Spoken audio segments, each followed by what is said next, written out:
So I go to the grocery store and I'm putting my groceries on the conveyor belt. And I happened to glance up at the cashier. She was ringing up the person in front of me.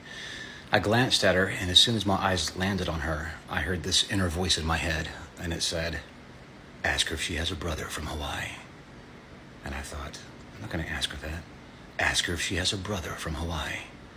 I'm not going to ask her that. So I'm thinking back to this inner voice, right? Ask her if she has a brother from Hawaii. Ask her if she has a brother from Hawaii.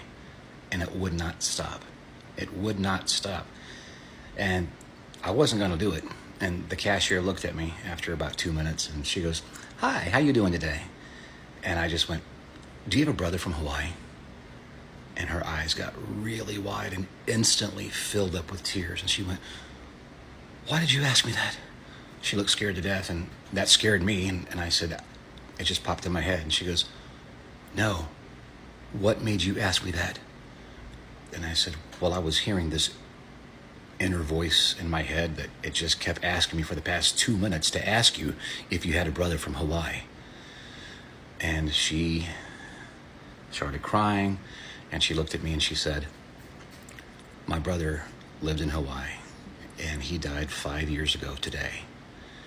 And I just said, "Oh my God, I'm so sorry."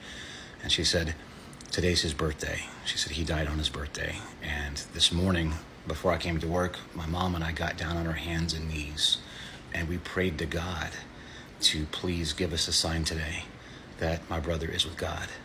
And she said, "And you just gave us the sign. You're an angel." And I said, "No, I'm not an angel. I just listened to that voice that was in my head." What do you guys think about that?